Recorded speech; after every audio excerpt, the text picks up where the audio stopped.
who I literally grew up with, uh, died Monday at 81 years old.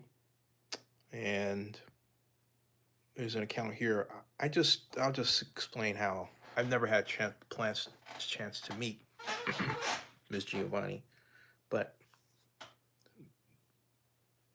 she did she took on the role of capturing the black experience in her writings, and she captured it through her poetry, through her stories, through her feeling. She was a poet laureate, a wonderful spirit of the times, as someone who has not so much captured the zeitgeist as I think represented it. And she made you feel what we were going through, and even if you didn't agree with necessarily her specific ways here or there, it was impossible to disagree with her. Impossible. Um, Impossible. I'm reading her history here, so I think it's worth it for those who uh, need a refresher, including, frankly, myself, because you get so busy, gets all caught up that unless you're like dyed in the wool, about her, maybe you miss it. But her first poetry collection came out in 1968, and I was 6 years old.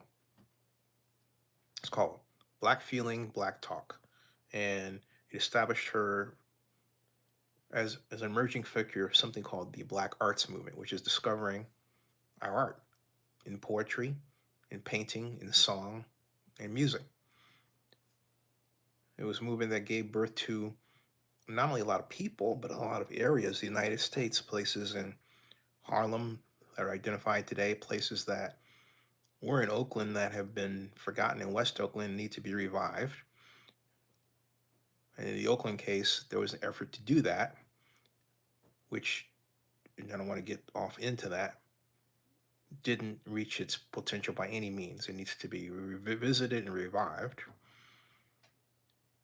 It sparked areas of Black arts growth in many cities, major, large, and small, throughout the country.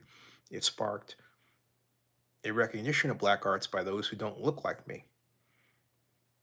She was very much a driving force in that. That was Nikki Giovanni. But what really captured what Nikki Giovanni was about for me was after the Virginia Tech shooting. And she talked about Cho, the shooter, because the Cho was in her class. And Nikki had this guy thrown out of her class. Okay. Because she said that he was mean all the time. He had a dark heart. She did not want him in her classes. And so when the shooting happened, she guessed it who did it. And she was right. That you can't do that unless you have an empathic,